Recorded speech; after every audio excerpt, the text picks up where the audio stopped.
no jaggiree ɗum woy woy o wi ko hemma o wi min komi ñamɗo ha ɓurtinmi komi ɓettiɗo wiyetede min komi ɓurtinɗo o wi he daw ko hawni o ɓooyani kadi omo yaade o yaltani wuuro ngo o fotte goɗɗo no haaƴaleri ɗum o ɓayya yoy o wi ko wonduɗa o wi min komi heyɗaɗo ɗe balɗe nangam mi ñamani ha tawi ko wonno yaltirde omo ndaara tem holko joori haalde holko jogori windude taw ɗum so windi ɗum wona waynare nde o waynori leñol mouhammad sallah sallam nden deftere taw ɓiɓɓe julɓe no jangga ɗum nden deftere nde wiye an nadariyat ko deftere serde nde weeɓani kala wona almuɗo kala wawi ɗum minen min luwayno deftere nde lewru taw aɗa wawi yobde ɗum kono a wawa hebde coggu mayre o windi deftere nde o fuɗɗori ko hadis rasulullah sa sallam irhamu man fil ardi yarhamukum man fis sama onon yurmoɗe wonɓe e leydi samorɓe ɓen yo yurmo ɓe samorani ɓen yurmoɗe so on waɗini tan allah wonɗo dow asman o yurmo on deftere hawnide yo allah yoɓmo anduɓe leñol nelaɗo allah sallllahu alayhi wa sallam nden noon ko ɗum woni ɗum korka ko ɗum woni ko gollata e nder meɗen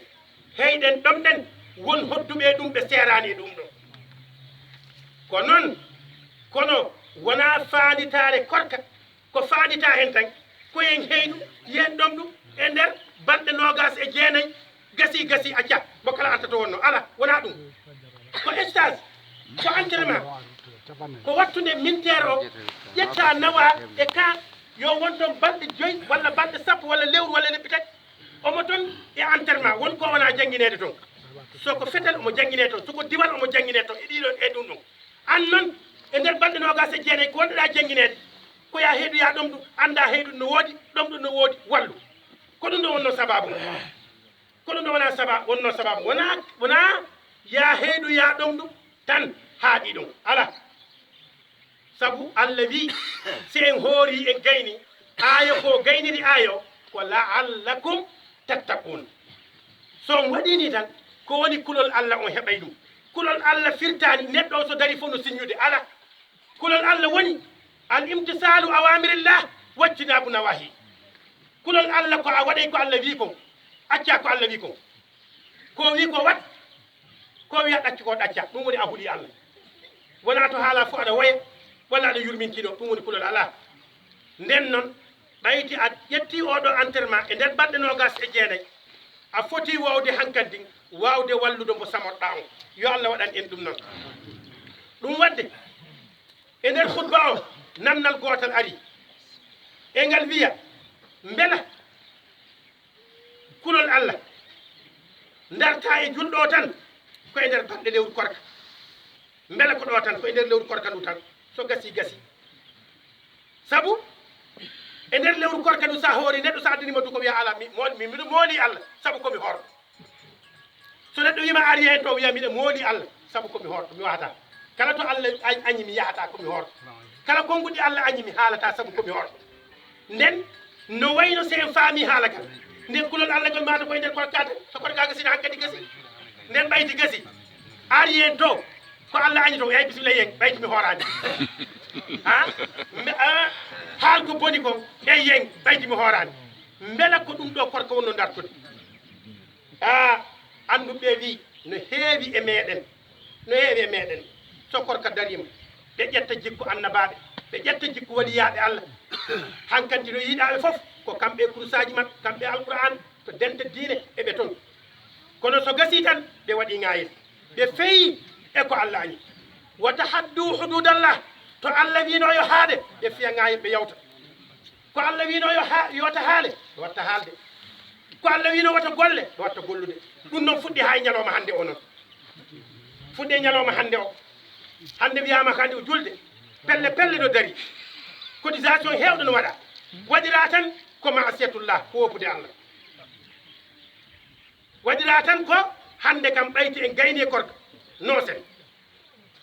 waɗen ko allah yiiɗi en waɗay ko allah yiiɗa en waɗay beela ko ɗum ɗo hoorirano yo allah dandu en noon ha yeehi eɓe janggani ɓen ɓe anda diine l'islam ɓe wi mataw julɓe ɓen ko e korka tan ko allah harmini ko haaɗi so korka gasi tan hankkadi ko allah harmini ko daguima ɓe anda ɓen yeehi ha watti wiide ni julɓe mataw julɓe ɓe mataw ko Allah haɗi kon koye nder lewru korka tan so korka ka maayi tan hankkadi Allah haɗani e batte woɓɓe heeɓi ande panda koɓe yiiɗi yoɓe wat yo Allah dandine ɗum noon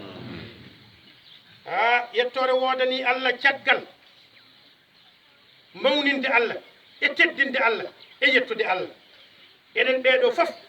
jaɓɓore nden ndeɗo julde e gollude golleji moƴƴi yo korka meɗen won ha hande yo korka meɗen continira e haalde ko boni yo korka men contine e haalde ko boni yo korka men contine e haalde ko boni e hoore hen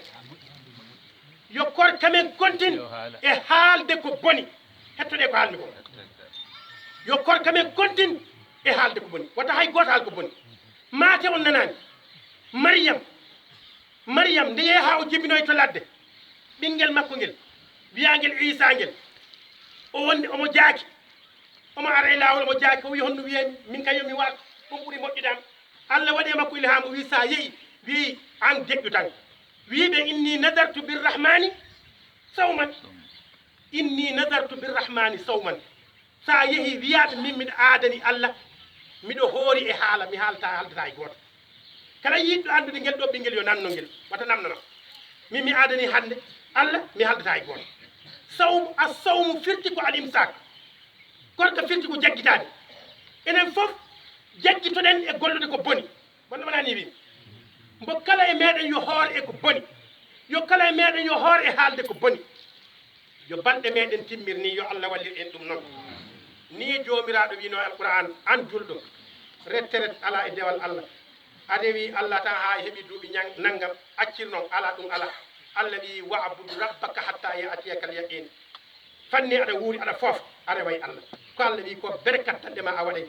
ko Allah haɗi ko a woppat wa tubu ilallahi jami'an ayyuhal mu'minun la'allakum tuflihun ko ɗum ɗo wonno khutba arwande o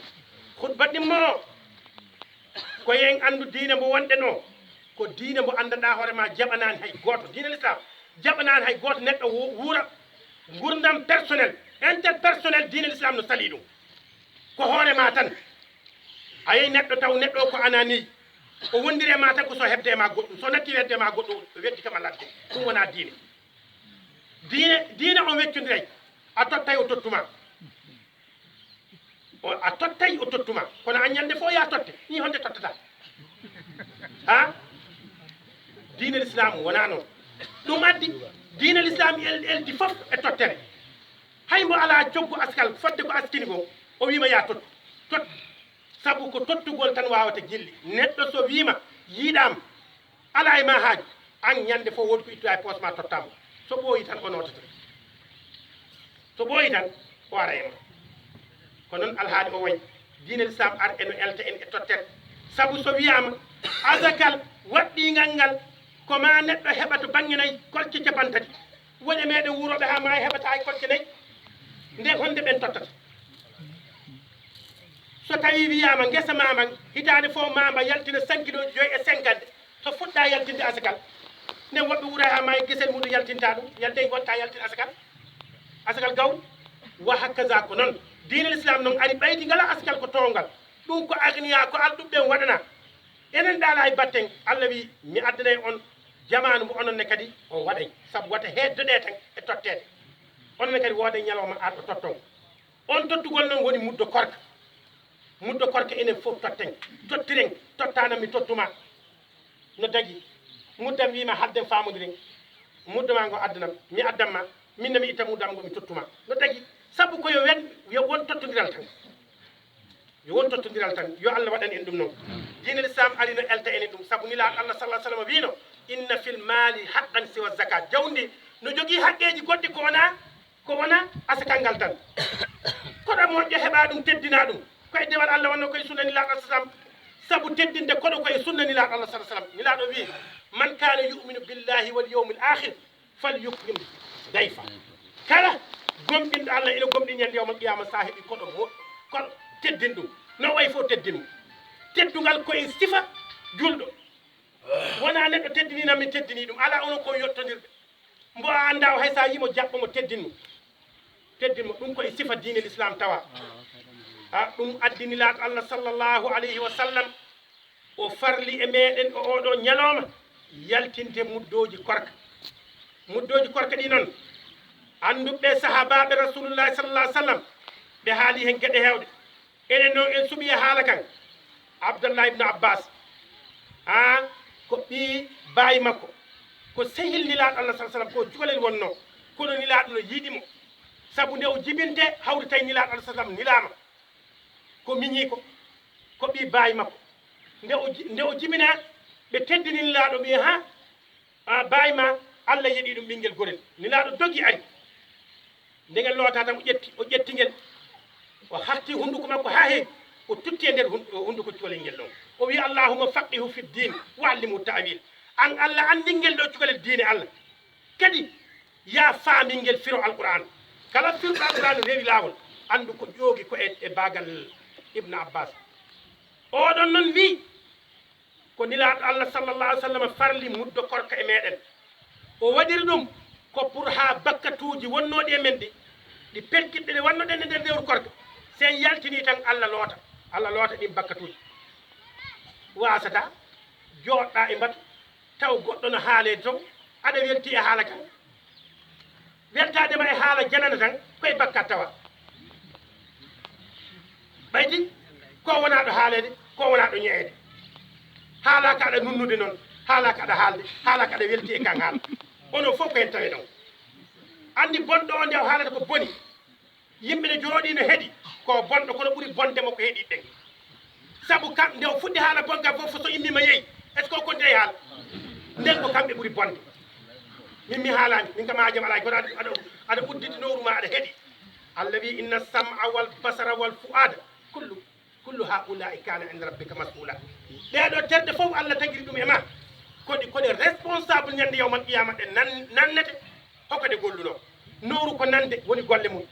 koyngal ko yaade woni golle mum yitere ko yiide woni golle mum ɗum ɗo fof ko namdete yo allah jaɓan en noon yettore woodani allah ko ɗum ɗo nde ɗo fodde wawɗen haalde e pulaar e jonde nde sabu e ɓooyama jooɗede ɓooyama ɗaminade julde nden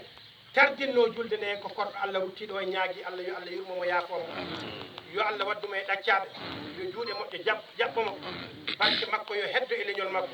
yo allah yurmoromo saabu ñalawma hande o mi jaahi rasulullah sa sallam dental ngal ɗaccakke guila e maire o ha e jowuro ha e almuɓe wuuro ngol foof mi ñaagui on yaafuye saabu julde nde en tardini ɗum tardinirmi ɗum noon wona weledemi ko saabu oɗo wajibi wonnoɗo e meɗen wassalamu aleykum wa rahmatullahi wa barakatuh